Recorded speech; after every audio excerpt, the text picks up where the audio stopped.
History doesn't usually knock loudly, but today it does.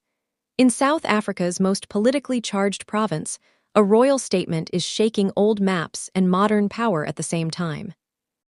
The Amazulu King Misuzulu is linked to a bold idea that could redraw KwaZulu-Natal as we know it. Before the headlines twist it, before social media simplifies it, stay with this story to the end, subscribe to the channel, and watch closely, because what's unfolding is bigger than borders, bigger than politics, and bigger than one king. For decades, KwaZulu-Natal has been treated as a single political and cultural space, yet beneath that surface sits a forgotten tension between Natal and Zululand. The name alone carries memory, power, and identity. Now that old tension is rising again, quietly but firmly, as conversations about autonomy, recognition, and governance begin to surface in public. The first shock is not that people are talking, but who the conversation is tied to. King Misuzulu is not just a cultural figure. He represents lineage, authority, and historical continuity. When a royal voice appears in political territory, it changes the temperature of the entire room, and suddenly every sentence carries weight far beyond ceremony. Then comes the deeper layer. Natal was never simply a geographical name. It was built through colonial administration, economic planning, and strategic separation from indigenous governance. Over time, that structure merged with Zululand into what we now call KZN, but the emotional and political seams were never fully stitched closed.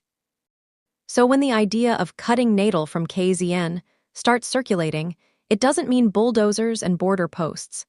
It signals frustration, identity questions, and power negotiations.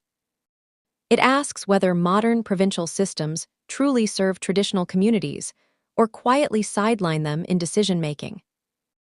Behind the scenes, local leadership, business interests, and cultural institutions are all watching carefully.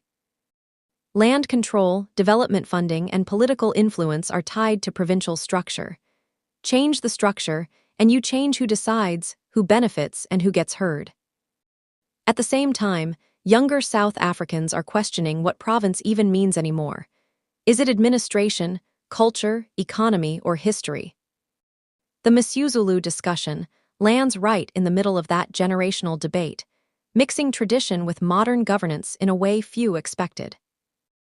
If you're still here, subscribe now and keep watching to the end, because what sounds like a royal comment is actually a mirror reflecting South Africa's unfinished business with identity, power, and regional control. And the next part of this story reveals why some leaders are nervous, while others feel newly empowered. As the conversation grows louder, it forces everyone to confront one uncomfortable truth. Boundaries are not just lines on maps, they are agreements between people, history, and authority. When those agreements feel broken, new ideas emerge, sometimes quietly, sometimes explosively. And that's why this matters. Not because Natal might separate tomorrow, but because the idea itself exposes cracks in how provinces, kings, and citizens relate in modern South Africa.